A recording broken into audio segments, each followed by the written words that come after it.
जनजाति परिवार के लोग थे रहने वाले, उसके साथ रात को घर में घुस करके उसके साथ दुष्कर्म किया।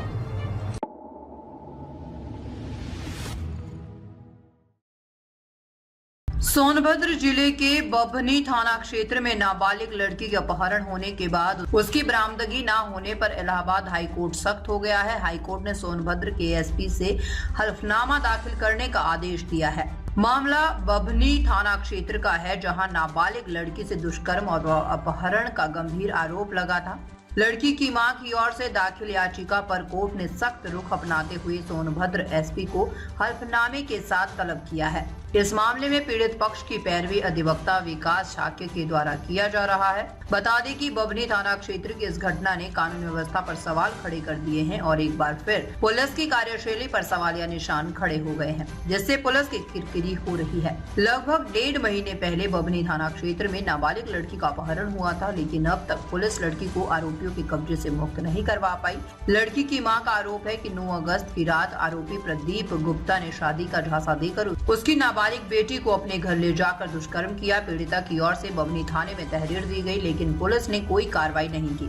इतना ही नहीं, जब परिवार के लोगों ने आरोपी पक्ष से बेटी को छुड़वाने की कोशिश की तो उन्हें जाति सूचक गालियां दी गई और मारपीट की गई। तहरीर बदलवाने की पुलिस के रवैये से क्षुब्ध होकर उच्च न्यायालय में पूरे प्रकरण को ले जाया गया। उच्च न्यायालय ने सारे प्रकरण को देखने के बाद काफी नाराजगी जाहिर की। एक नाबालिग लड़की जनजाति समुदाय के जिसे अपने बाहुबल के दम पर अपने कब्जे में रखे हुए हैं और फोटो भी वायरल किए हुए हैं शादी करके। इस पूरे प्रकरण पर पुलिस अधीक्षक सोनभद्र को व्यक्तिगत रूप से शपथ पत्र का आदेश दिया गया है। साथ ही 48 घंटे के भीतर मुख्य न्यायिक मजिस्ट्रेट को ये आदेश दिया गया है कि एसपी पुलिस क्षेत्राधिकारी स्टेशन अफसर को ये आदेश जारी किया जाए।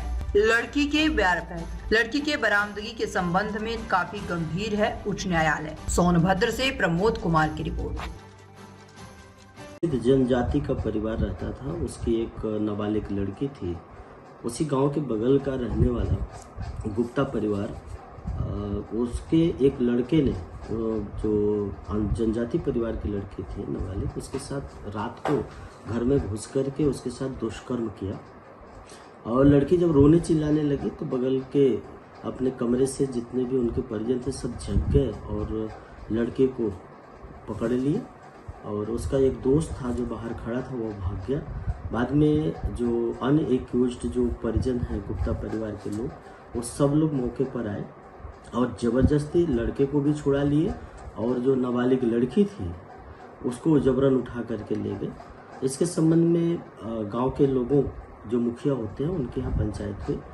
इस दरमियान जो उच्च वर्ग के लोग थे गुप्ता परिवार, उन लोगों ने जनजाति समुदाय को बुरी तरह से मारा पीटा। इसके बाद मामला पुलिस में गया। पुलिस ने इस घटना की एफआईआर दर्ज नहीं की।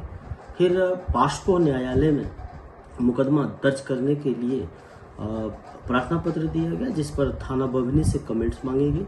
थाना बभनी को जब मालूम चला कि मामला न्यायालय में चला गया है, तो चूंकि जनजाति एक तरह से बहुत कानून की जानकार नहीं है, तो उनसे एक दूसरी घटना का तहरीर लेकर के और एक मुकदमा कायम कर दिया गया और न्यायालय को रिपोर्ट भेज दी गई। न्यायालय ने उसे खारिज कर दिया, जो अवैधता के संबंध में प्रार्थना पत्र दी गए थे।